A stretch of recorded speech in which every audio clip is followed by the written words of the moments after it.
बांग्लादेश में अल्पसंख्यक हिंदुओं को निशाना बनाया जा रहा है। ये बहुत ही चिंता की बात है। दुनिया भर में इसकी निंदा भी हो रही है। कोई तुलना नहीं है, लेकिन सवाल है कि यहाँ अपने भारत में अल्पसंख्यकों के साथ क्या हो रहा है। इंटरनेट पर जिस तरह के वीडियोस आ रहे हैं वो शर्म की बात है। आज पॉइंट दर पॉइंट बात इसी बात पर।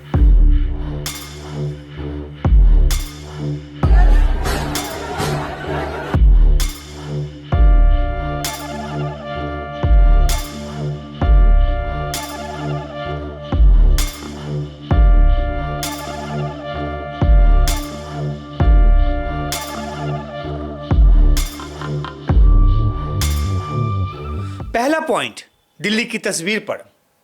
दिल्ली में बांग्लादेश उच्चायोग के सामने विश्व हिंदू परिषद समेत कई संगठनों ने बड़ा प्रदर्शन किया। ये प्रदर्शन बांग्लादेश में हिंदू युवक दीपू दास की बर्बर हत्या के विरोध में किया गया। दिल्ली पुलिस ने सुरक्षा के तमाम बंदोबस्त किए। हाई कमीशन जाने वाले तमाम रास्तों पर पुख्ता बैरिकेडिंग की ताकि प्रदर्शनकारी किसी भी सूरत में हाई कमीशन तक नहीं पहुंच पाएं। हाई कमीशन में मौजूद बांग्लादेश के किसी भी राजनयिक या कर्मचारी को कोई नुकसान न पहुंचे, ये भी सुनिश्चित किया गया। विदेश मंत्रालय पहले ही साफ कर चुका है कि भारत वियना संधि का जिम्मेदारी से पालन करता है, राजनयिकों की सुरक्षा की गारंटी देता है। बांग्लादेश के मीडिया ने राजनयिकों की सुरक्षा को लेकर तब फर्जी खबर चलाई जब चंद युवकों ने बांग्लादेश हाई कमीशन के सामने रात अंधेरे छोटा सा औचक प्रदर्शन किया था। विदेश मंत्रालय ने बयान के जरिए स्थिति साफ कर दी। सवाल है कि बांग्लादेश हाई कमीशन के सामने प्रदर्शन क्यों करना पड़ रहा है। वो इसलिए क्योंकि दीपू दास नाम के एक व्यक्ति को बांग्लादेश के इस्लामिक चरमपंथियों ने पीट पीट कर मार डाला, उसे आग से भी जलाया, उस पर पैगंबर के अपमान का झूठा आरोप लगाकर। बांग्लादेश की पुलिस दीपू को अपनी कस्टडी में लेने के बाद भी उसकी जान नहीं बचा पाई। और बांग्लादेश में यह किसी हिंदू की पहली हत्या नहीं है। शेख हसीना को सत्ता से हटाए जाने के दौरान के प्रदर्शन और उसके बाद की हिंसा में हिंदुओं को बड़े पैमाने पर निशाना बनाया गया है। कुछ को इसलिए क्योंकि उनका संबंध शेख हसीना की पार्टी अवामी लीग से है, लेकिन राजनीतिक संबंधों से अलग भी हिंदुओं की जान ली गई है, मंदिरों पर हमले किए गए हैं। और ये सब इसलिए हुआ क्योंकि बांग्लादेश अब इस्लामिक चरमपंथियों के हाथ में चला गया है। उसे सत्ता का सीधा समर्थन भी मिला हुआ है। खुफिया रिपोर्ट्स हैं कि पाकिस्तान के इशारे पर और उसकी शह पर जमाती वहां पर खून खराबा कर रहे हैं। ये सब चिंता की बात है। बांग्लादेश में हिंदू अल्पसंख्यकों पर अत्याचार और दीपू चंद्र की हत्या को लेकर दुनिया में जो मानवाधिकार संगठन हैं, उन्होंने भी इस पर चिंता जताई है। भारत सरकार बांग्लादेश की अंतरिम सरकार से बार बार हिंदुओं की सुरक्षा सुनिश्चित करने की अपील कर रही है। अंतरिम सरकार के मुखिया मोहम्मद यूनुस सांप्रदायिक हिंसा और हिंदुओं को निशाना बनाए जाने की बात को शुरू से ही झुठलाते हुए नजर आते हैं, झुठलाने पर तुले हुए हैं। लेकिन हालात वहां बेहद खराब हैं, बेहद ही खराब। अब आइए जरा भारत की बात पर नजर डालते हैं, भारत के हालात पर नजर डालते हैं। भारत और बांग्लादेश के हालात के बीच कोई तुलना नहीं हो सकती।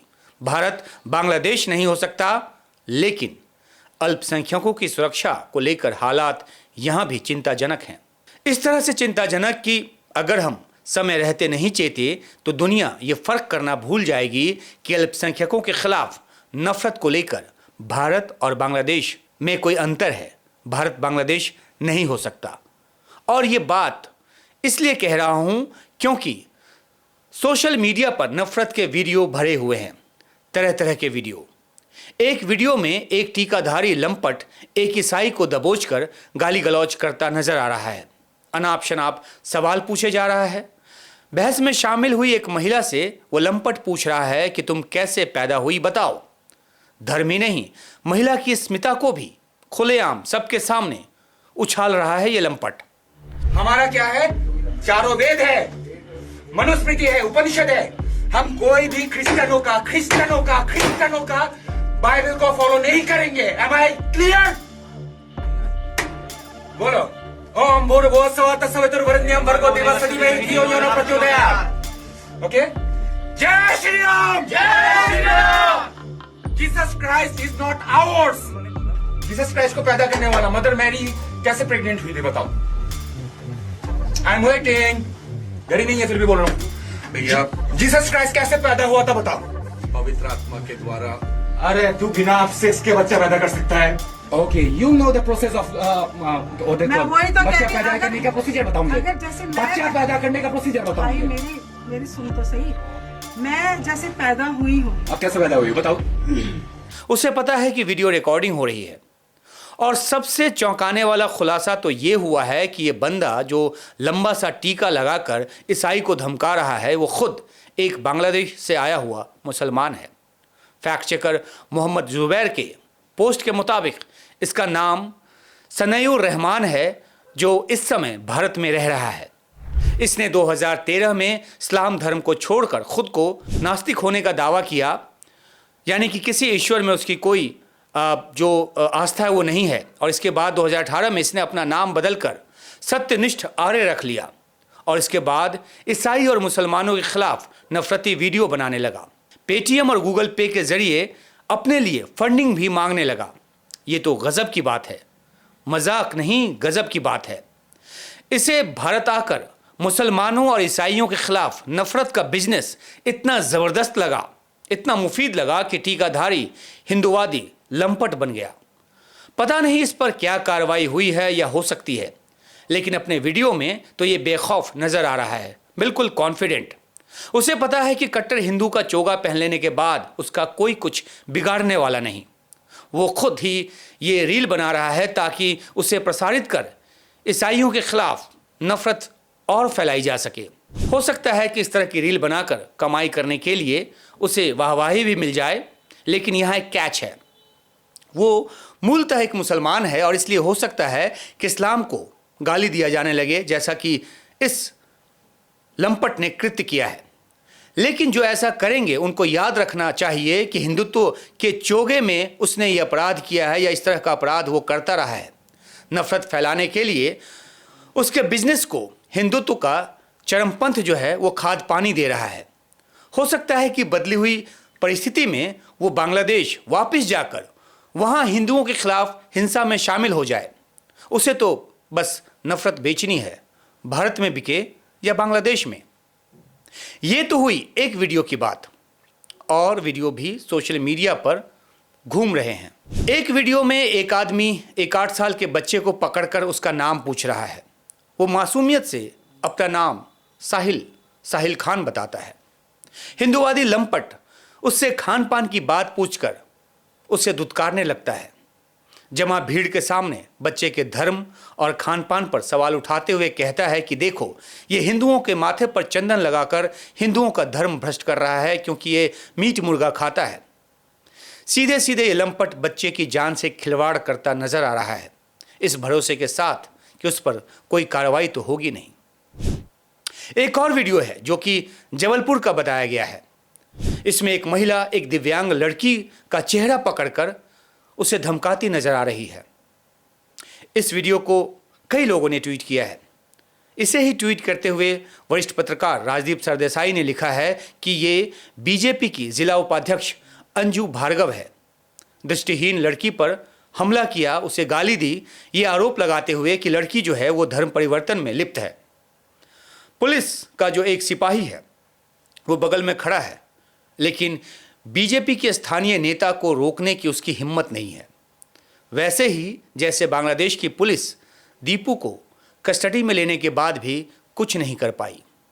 एक बार फिर कह रहा हूं कि यहाँ हालात बांग्लादेश में अल्पसंख्यकों के खिलाफ भारी हिंसा की तरह बिगड़े नहीं हैं, लेकिन नफरत इस तरह फैलाई जा रही है कि मामला कब उस तरफ बढ़ जाए कोई भरोसा नहीं, कब मामला हाथ से निकल जाए कोई भरोसा नहीं. ऐसा नहीं है कि इस तरह के वीडियोस पहली बार सामने आ रहे हैं. पिछले 10-11 सालों में ट्रेन से लेकर घर तक भीड़ द्वारा लिंचिंग के कई मामले हम देख चुके हैं. कथित गोरक्षा की आड़ में हिंदुवादी संगठनों के अपराध को हम देख चुके हैं. कई अखलाक जान से हाथ धो चुके हैं. फिर भी इन सब बातों पर अंकुश लगाना तो दूर, उल्टा शर्म की बात यह है कि नफरती हरकतों में भारी उछाल देखा जा रहा है. छत्तीसगढ़ में तो एक गिरजाघर को आग लगा दी गई है। सोशल मीडिया पर एक और वीडियो वायरल किया गया है। इसमें एक मुसलमान जो है वो बिरयानी बनाता हुआ नजर आ रहा है और उसमें नाले का पानी डालता दिख रहा है कलछुल से। फैक्ट चेकर मोहम्मद जुबैर ने भी फैक्ट चेक कर इसे AI जनरेटेड यानी कि आर्टिफिशियल इंटेलिजेंस जनरेटेड बताया है। इस वीडियो को जितेंद्र प्रताप सिंह ने भी ट्वीट किया है, जिसे PM मोदी ट्विटर पर फॉलो करते हैं। यही बात चौंकाने वाली है। बात यह है कि अल्पसंख्यक, चाहे वो मुसलमान हो या ईसाई, उनके खिलाफ नफरत को हवा दी जा रही है।